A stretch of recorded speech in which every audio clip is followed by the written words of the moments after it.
All right, I want you to picture this. It's late, almost 9 p.m. You've been stuck at a car dealership for, 3 hours now? You're tired, you're hungry, and you just want to get this over with and drive home in that beautiful new truck. The finance guy, he knows this. He can smell it, and he slides a single piece of paper across his desk.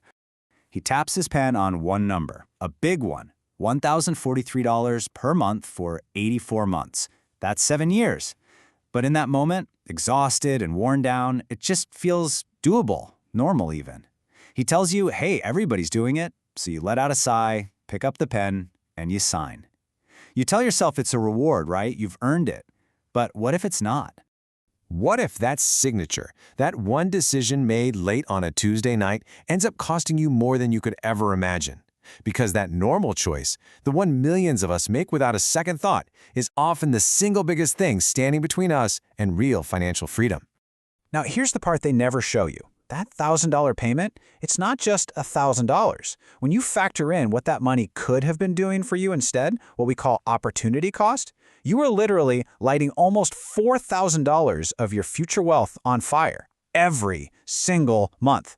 Now, how on earth is that even possible? Well, it's possible because of a force of nature. It's like a fundamental law of financial physics that dealerships and banks hope you never, ever think about. It's a force that can either build you a fortune or cost you one. And that force is compound interest. You've probably heard of it, but let's just break it down. It's not just your money earning interest. It's your interest earning its own interest.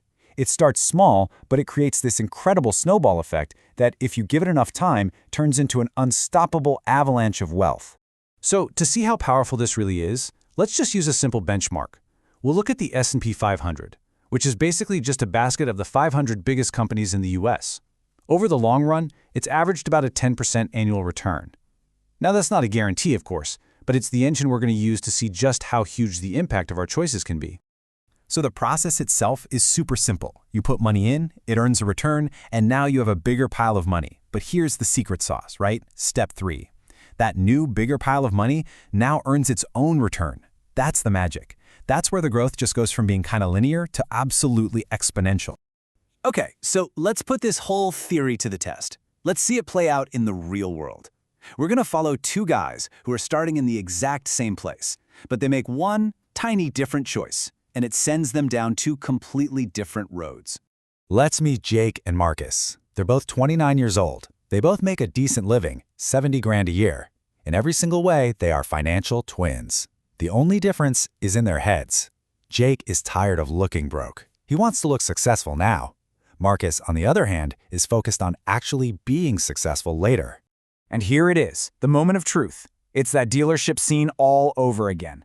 Jake goes for it. A shiny new $60,000 truck with that big old payment of $1,043 a month.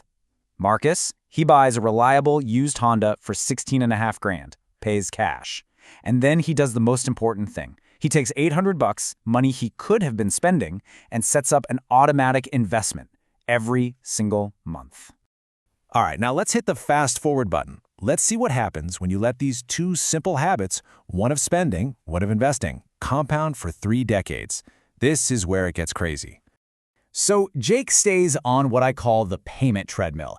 Every 6 years, like clockwork, he trades in the old truck for a new one and signs up for that same $1,043 payment all over again. Over 30 years, he burns through more than $375,000 in payments. And get this, over 75 grand of that is pure interest. Just gone, poof. At the end of it all, his biggest asset from this whole cycle is a used truck that's losing value every day. Marcus is on a completely different track. He buys another dependable used car with cash every 8 years or so. But the one thing he never ever does is stop that automatic $800 investment. It's boring, it's not sexy, but while Jake is paying interest, Marcus is earning it. That snowball just keeps rolling downhill, getting bigger and bigger 24/7. So 30 years later, where did these two habits lead them? One guy spent his life building a lifestyle based on payments. The other guy spent his life building a foundation of assets. The final tally? Well, it's not even close. At age 59, on the doorstep of retirement, Jake has managed to save up about $184,000.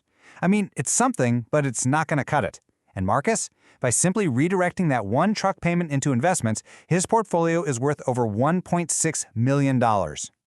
Let's just put that number up there. The difference is nearly $1.4 million, and I really want you to let that sink in. This wasn't because of a huge income gap or some lucky stock pick or a family inheritance. This was the pure mathematical result of one small, normal decision made way back at age 29. So what does that $1.4 million actually mean in real life? It means Jake is trapped. He has to keep working until he's 68, maybe even 70. He has no choice. And Marcus? Marcus is free. He can walk into his boss's office tomorrow and retire. He bought his freedom, one $800 investment at a time.